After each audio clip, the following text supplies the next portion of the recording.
Vote কোথায় দিবেন? নির্বাচন আসছে না, ভোট কোথায় দিবেন? জামাত ইসলাম। জামাত ইসলাম। আচ্ছা আচ্ছা আচ্ছা আচ্ছা আচ্ছা। আপনি কোথায় ভোট দিবেন? দাঁড়িপাল্লায় আর কি বলবো। আচ্ছা আপনি, আমি তো ভাই দাঁড়িপাল্লা। আরেকজন ভাই আছেন, আমি ওনার সঙ্গে একটু কথা বলবো। এই যে কাকে ভোট দিবেন? জামাত ইসলাম। কেন ভোট দিবেন জামাত ইসলাম? জামাত ইসলামে একবার ক্ষমতা দেখতে চাই। দাদাবাদ, দুর্নীতি, হ্যাঁ সব দেখলাম, এবার জামাত ইসলাম দেখুন। ভোট এখন ভাই যাকে পাবো তাকে দেবো ভাই। আসসালামু আলাইকুম বাবাজি। এই যে 13তম জাতীয় সংসদ নির্বাচন, ভোট সিলটা মারবেন কোথায়? সিল দিবেন কোথায়? ভোট দিবেন কোথায়? ভোট তো বসে না, আমি এলে জিনিস দেখি তো আমার টিভি বুঝছেন, তো যে হিসাবে দেশ ভালো করে গেলে জামাতে করতে হবে।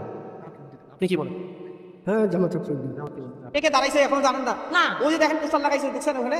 ওই যে একজন লাগাইছে ধানের শীষ, তারপর আবার দাড়ি পাল্লা, এইগুলাই তো দাঁড়াইছে। তা হোক বাবা। তোমরা কাল দিবেন ধানের শীষ না দাড়ি পাল্লা? ও কেন যেটা ভালো হবে সেটাই বাবা। যা ভালো হবে তাকে। হ্যাঁ, যেটা ভালো বাবা। ভোট কোথায় দিচ্ছেন? জামাত ইসলামে দাঁড়িপাল্লা, ইসলামী দল যে ক্ষমতা যে নমিনেশন পাক আমরা তাকে সমর্থন করবো, এই এতটুকু আমাদের কাম্য।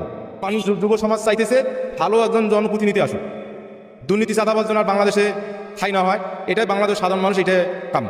আমাদের একটা দায়িত্ব আছে মুসলিম হিসাবে, আমরা এই কারণে আমরা তাকে সমর্থন করতেছি জামাত ইসলাম। কিন্তু আমরা দল করি না জামাতি, কিন্তু আমরা সমর্থন করতেছি এই কারণে, যেহেতু মুসলমান হিসেবে আমাদের একটা কর্তব্য, তাকে আমরা সমর্থন করতেছি এই জন্য।